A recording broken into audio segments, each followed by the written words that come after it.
Beautiful humans, welcome to another episode of the podcast. Jonathan Perez here. I'm very excited to dive in with you this week. We're going to talk about how to free yourself from what I call self-induced suffering. This is a beautiful topic to me because a lot of what I'm about to share with you has given me so much freedom in my life. And the freedom comes from being able to see a thought just as a thought and being able to observe the stories that my mind creates on its own. It's a story making machine. It's a meaning making machine. It's always going to have stories, and those stories are based on our programming. And we'll dive into that a little bit more. So my desire is for you to experience the utmost levels of freedom in your life, of peace, of joy.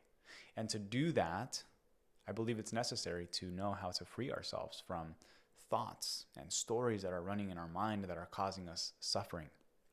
And this is something that I go deep into with my clients, especially when they come to me and they have certain stories that are limiting them or are causing them suffering in their life. And what we work on, and this is what I've worked on in my own journey, is how to begin to see reality simply as something that is, and then noticing our stories about whatever's happening out there.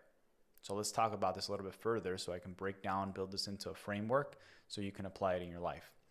There's this tool that I learned from the Conscious Leadership Group, and it's a tool I want to share with you, and I'll add some more context in terms of how I've applied it in my own life. So just want to give a huge shout out to the Conscious Leadership Group because they are amazing. And this tool, it's called Fact versus Story. And it's so awesome. It's so awesome. And it's helped me be able to see life from the lens that things just are. And so let's just paint an example of this. Somebody might have lost their job. Somebody might have gotten a job. Somebody might have gotten their car stolen. Whatever it might be. When we remove the story that we might be making up about those things, the way that I've learned using this tool, fact versus story, is that there are facts of life. So somebody losing their job, somebody getting a job, somebody getting their car stolen, the market crashing, the market rising, whatever it might be. Those are all just facts, meaning that a video camera can be just up on the wall and it can record it just as things happening. And then what we do with our mind, and oftentimes it's not active in the sense that we're doing it, we have to catch it. We create a story about the facts. And this is where some of the suffering then comes in, because I want to go and riff off one of those examples just to make the point here. Somebody lost their job. Maybe it's you, maybe it's someone you know.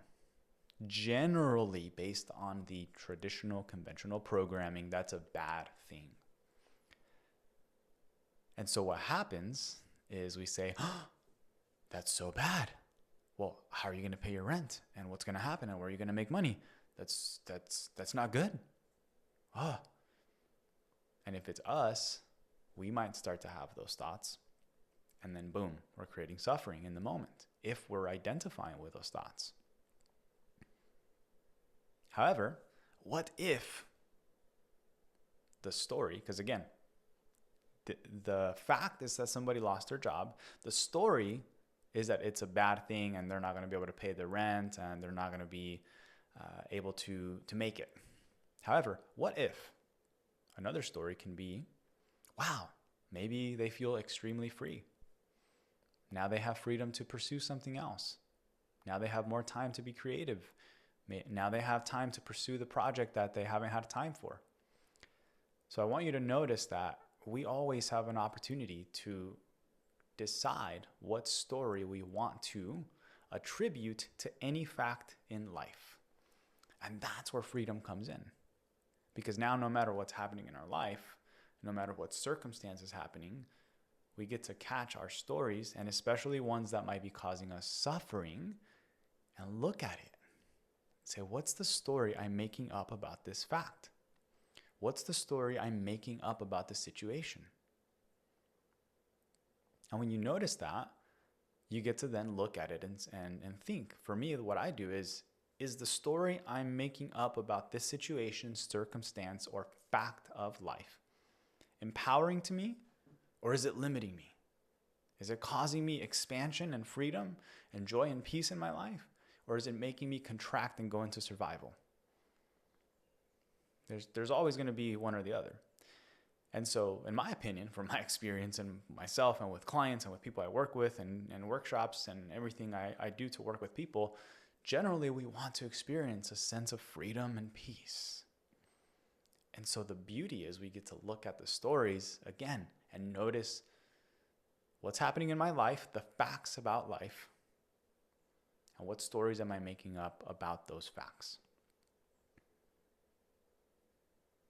So this is something that requires a lot of consciousness, awareness, and attention, because oftentimes these stories are running in our mind and we're unconscious to them, especially ones that are causing us suffering. So we have to be able to stay conscious and watch the stories and catch the stories. And here's the practices throughout your day to day. Any moment you're experiencing a sense of unease, a sense of not feeling free, or something's off, or maybe there's some anxiety, the practice would be to look at your life, look at what's happening, and then check, okay, this is happening. What's the story that I'm making up about it? And oftentimes, it's something that is causing us stress. So we might create a story that induces anxiety. And so then we get to catch that and decide to change it. And so I want to give you a specific example, a story of mine. So there's been periods of time where I've been in a situation where, as an entrepreneur, money hasn't come in as I expected it to. And all of a sudden, because a payment or an opportunity or a job didn't come in as I thought it would, fact, it's just a fact. The story I made up is, I don't know how I'm going to pay my bills. I'm not going to be okay. What's going to happen? Am I going to have to get another job? And all of those thoughts are causing me anxiety. And I started to notice, whoa, I can see the story I'm making up that just because I didn't get those opportunities, it means X, Y, Z. And then I caught it and I said, no, okay, well, what if there's something greater coming? What if this is creating more space for me to work on something that is going to generate even more income? What if this is creating space for me to work on the thing I've been putting off? What if the universe is going to deliver to me an even bigger opportunity? So this doesn't mean that we just bypass whatever might be there, because again, in this case, it still meant I took some action to essentially fill in the gap. Like if I didn't get the opportunities that came in, sure, I still looked at and said, okay, well, what can I do? What are some actions I can take? But I shifted from the anxiety to opportunity and possibility and trusting. And so with that, I had to notice again, what was the story I was making up? And then look at it and then shift it. So in your life, I want you to look at, where are you perhaps creating stories about certain circumstances or situations in your life that might not be supporting you, or that might be creating you stress or anxiety? And I want you to look at them, and what would be the opposite of that story? Especially if it's causing you stress or suffering, what would be the opposite? And here's the big question, and this is also related to some of the, if you look up the work by Byron Katie, she goes into this, is what's the thought? What are we believing about it? And what would be the opposite? And here's the big question. Could the opposite of the story that you're making up be just as true, or can it be even more true? That one got me. The point about that is, whatever story we're making up, usually the opposite can be just as true. And so what this begins to do, in my experience of emotional, mental, spiritual development, is that we begin to be able to detach from reality as in the sense, now let me say that differently, because I'm not saying detach from reality as a way of bypassing or disassociating. So, disclaimer. What I'm saying is we begin to detach from the stories and emotion of just the facts of what's happening out there. And it doesn't matter what it is. We begin to look at it and then say, yep, I'm not going to avoid the reality, especially with things that are really hard to look at. I had to work with this.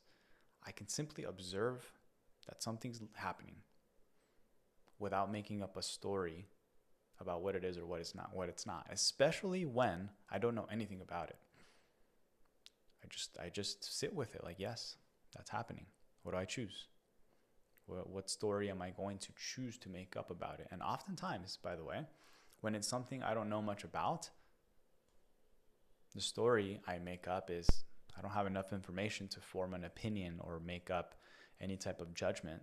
So I'm just going to allow that to be as it is, or I'm going to go learn more about it. But oftentimes what I see people do, especially with things happening in the world, something will happen and then a story they'll make up is in the form of some type of judgment or criticism. And then what happens is that creates the emotion of feeling judgment towards someone else.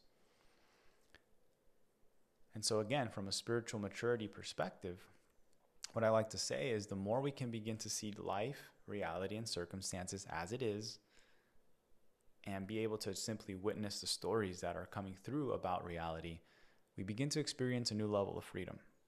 This has been my experience, and it's been the experience of clients I've worked with as well. They begin to see, whoa, okay. Sometimes I might react to stuff, but I get to choose how long that reaction goes.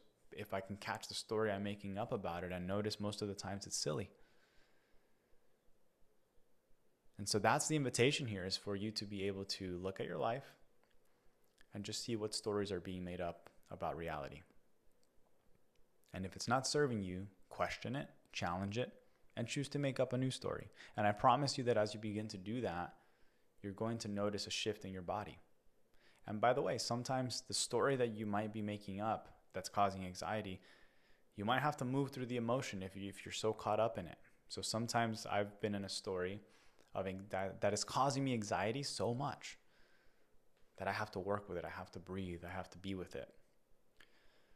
Ooh, okay, let it move. Once the emotion settles, then I check back in. What is the story that's causing this emotion to come through, and how can I shift it or change it? And then I act and choose and behave according to that new story. I want to also speak about where do the stories come from? Because sometimes the stories we're not choosing, where do those stories come from? Well, those stories are coming from our programming. And oftentimes when we have a story that is causing us stress, suffering, or anxiety, especially if it's like a big impending doom type of anxiety thought that we're having and a story that we're making up based on something that's happening, and oftentimes something that's not even happening. That's for another conversation. Essentially making up stories about things that haven't even happened. Okay, I digress from that one. Where do the stories that we make up about the facts about life come from? So think about your childhood. Whatever you saw, whatever you witnessed, whatever you experienced growing up, even into teenage years, all of that was programming us. It was just information coming in. This is the way it is. This is the way the world is. This is what I should do. This is what I shouldn't do. This is what's good. This is what's bad. This is what's right. This is what's wrong. All of that has programmed us. And so when something happens out there, a fact about life, and then we notice a story that is being created about that fact, that circumstance, that situation, generally it's based on our childhood programming. Now, this is not good, bad, right or wrong. It just is.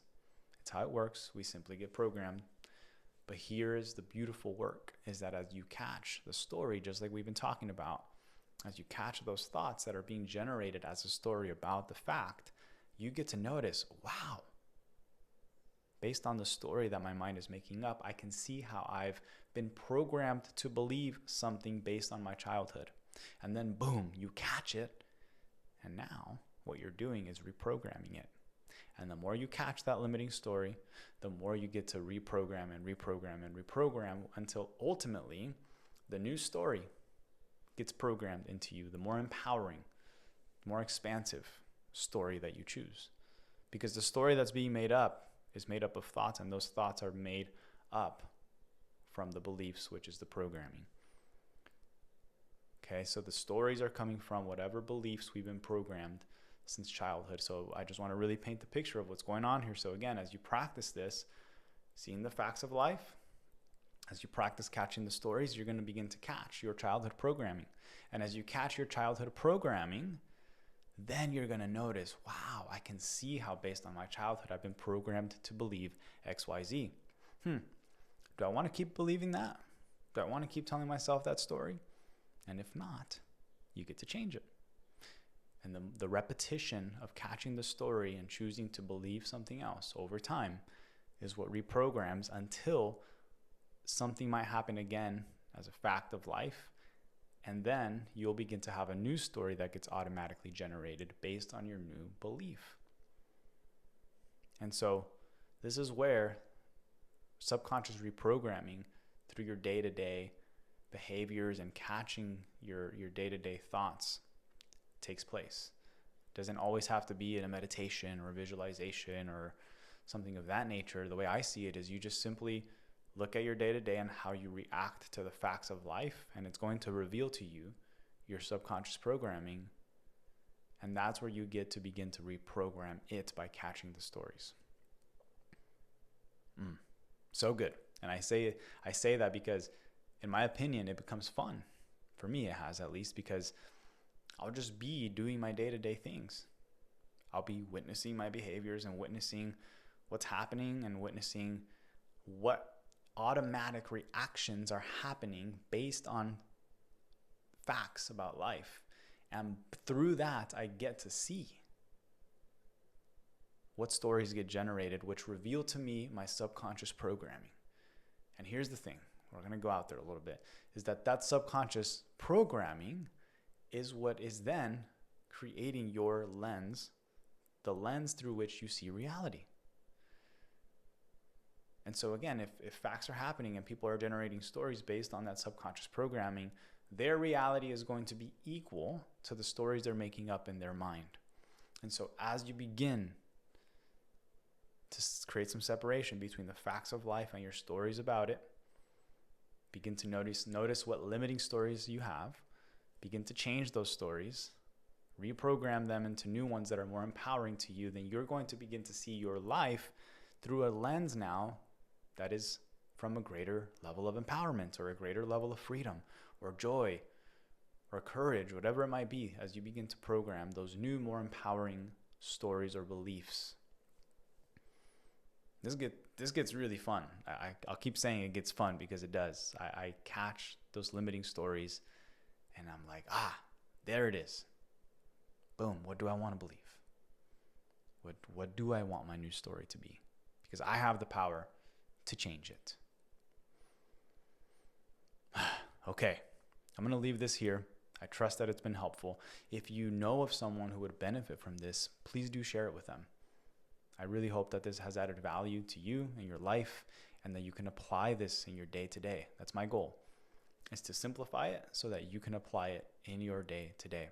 If you want to go deeper into this work, check out my website where I'll have some programs and events coming up. You can also work with me one-on-one if that's of interest to you. You can find the application form on my website as well. You can also find it in the description here. Thank you so much for tuning in. I appreciate you. I love you. I see you. Have a beautiful day, beautiful night, wherever you are in the world. Until next time.